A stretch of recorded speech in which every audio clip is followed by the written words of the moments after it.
That was 2021 Elimination Chamber. I'm not done. Give me like. But yeah, the floor is yours. I mean, like this is the problem. People ask why AEW is even a contender. This is why. This kind of booking, because you don't like. What's his name? What is his name? Sammy Guevara. He's not a household name, but he's interesting. He's something different than you've seen, and this is why people with no names, so to speak, no star power, are taking over your TV, because we're tired of seeing the same old crap on WWE. And I would have rather Otis kept the Money in the Bank, because at least it would have been different. But The Miz is definitely deserving of the title, but not right now. Well. You brought up an interesting point of view you have there, because now we have people watching AEW and saying, all right, we're getting the same match quality week after week. We're getting the same match quality. Style. Yes, I agree with that. We're getting the same high spots. Yeah, I agree with that. I watched. They butchered FTR. FTR and the FTR. You could have built FTR and the Young Bucks. Would have been great. That build up alone, that was a dream match. I know it was. It was. Their match wasn't bad, but I mean, it just happened too soon. Right, and that's the problem. But the other thing is, the formulaic style of matches. Unfortunately, AEW has fallen into that. Other than, a few top guys, AEW has fallen into that very predictable formulaic style of match that you get every single Wednesday. Mm-hmm. The only good thing that saves AEW, in my view, is they're not oversaturated with 5 different shows. If they were, they'd be plummeting, because that's what you're receiving. And you don't get a pay-per-view every month. You get it every 2-3 months. Yeah, I mean, so they're doing that right. But as far as, we just had a wedding on AEW. Right. I don't know. I mean, wrestling's in a tough spot right now. I mean, it's not consistent. Sometimes you get a show that just wows you, and you're like, damn, this is why I'm a fan, and I remember it, and you hold it, and you're like, okay, next week I bet they can do something with this. And then they go the opposite direction and completely forget what the hell they're doing. And they're saying, oh yeah, what were we doing last week? I don't know. Well, here's this. And you're like, what? You get Raw Underground. You get all kinds of shit that you're just like, what are you doing? Do you have a plan? And this plan... So, WWE, bad booking, bad writing, right now, so on and so forth. Big time. So, in AEW is repetitive. Yeah, it's tough. So it's kind of like if you've eaten the same meal and you like it, at least you're going to stick with, you're going to be like, well, I'm not going to have a terrible meal, so I'll definitely eat the meal if I have to. Perfect analogy. Thank you. You and I were both at the second show, AEW Dynamite in Boston. Ever. Yeah, it was incredible. And yeah, absolutely insane.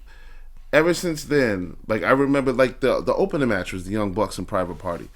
That was great. Blew the roof off the place. Certainly did. Now I get to see that every week, so it's not it's not anything. It's not even a novelty anymore. Yeah, it's not a novelty at all.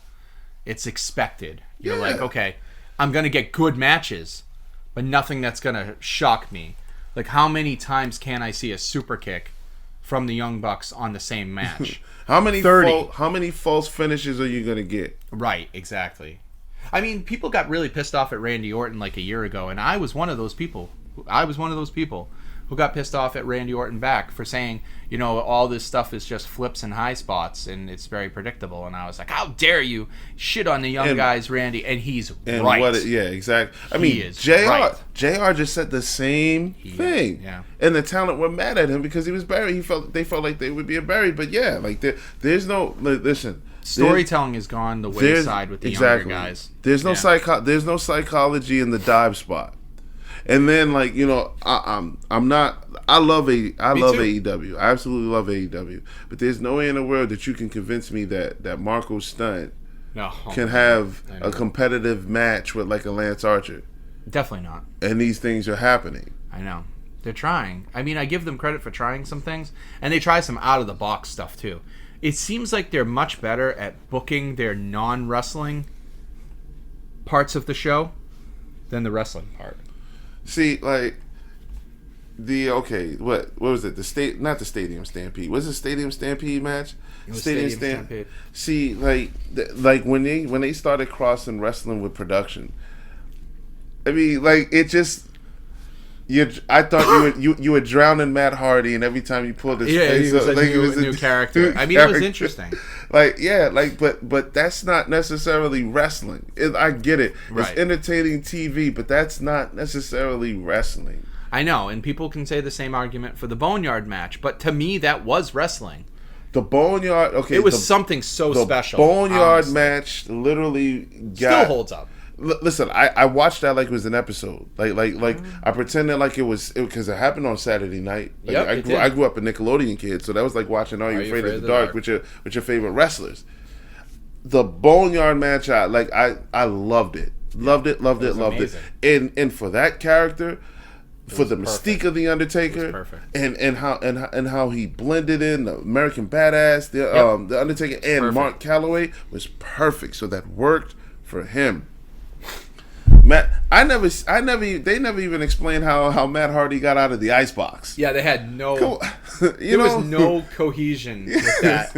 It was just it was like a silly like slapstick spot fest for AEW when we did that. And I mean, we have gone off on a huge tangent here. We're reviewing Elimination Chamber and just spent the last 10 minutes talking about AEW. Hey, and we but I'm fine with it. And we had to because you brought up a really good observation. Like what do you get when you turn it on Monday and Monday, Wednesday, and Friday nights? What are we getting? Like where's the variety? I mean, I'm sorry, Tuesday Impact Wrestling. Right. Yeah. But yeah, like it just doesn't seem like there's any And I'll give you another one better, and we can probably this will probably be our closing argument.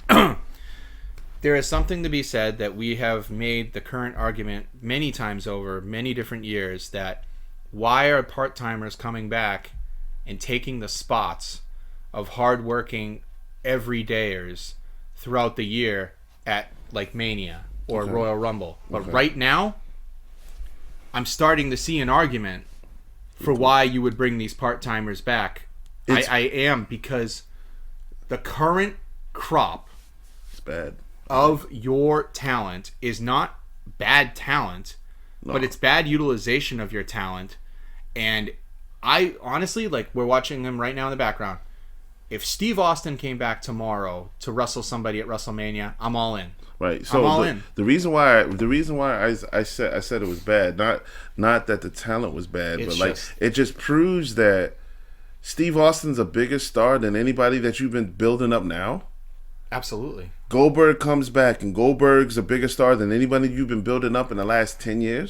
That one's a little arguable, but yeah. But I'm just saying, like, it's stuff like that. So Sting, 61-year-old Sting, who just took a power bomb last Wednesday, right? But 61-year-old Sting comes back to wrestling. Period. Comes to AEW, and he's probably like the biggest star that they had right now. Absolutely. And he's wrestled since the 80s. I know, and it's funny because, like, I'm trying to think. Hold on. Oh, Jesus Christ! Let's just call a spade a spade. Edge.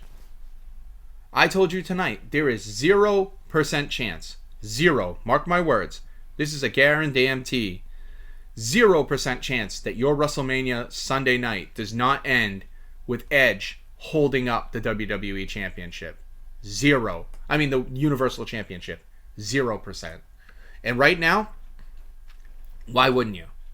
Because honestly, Roman Reigns has been the best thing going since his alignments with Paul Heyman, which was sometime last summer, right? I forget which pay-per-view it was. I don't think it was SummerSlam. It might have been. When he came back. He came back during SummerSlam. Okay.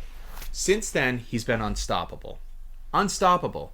But you can only ride the unstoppable train so long in anyone's eyes before the audience starts turning on it and you want something new. A la Brock Lesnar. 570 or 583 days straight, even though he was only on the show like a handful of times. But like, how bad did people turn on that shit by the end that you wanted anyone to take that title off of Brock? Anyone. So before that happens to Roman, you have to have somebody beat him. But the problem is, you have built Roman up so strong that who on your current roster day to day can beat him? No one in the viewer's eyes. Why? Because he's beaten them all. So, other than The Rock, which I would have put my money in, other than The Rock, who else do you have? Well, you had Edge win the Royal Rumble in a Cinderella story. The guy who is what, now pushing 50?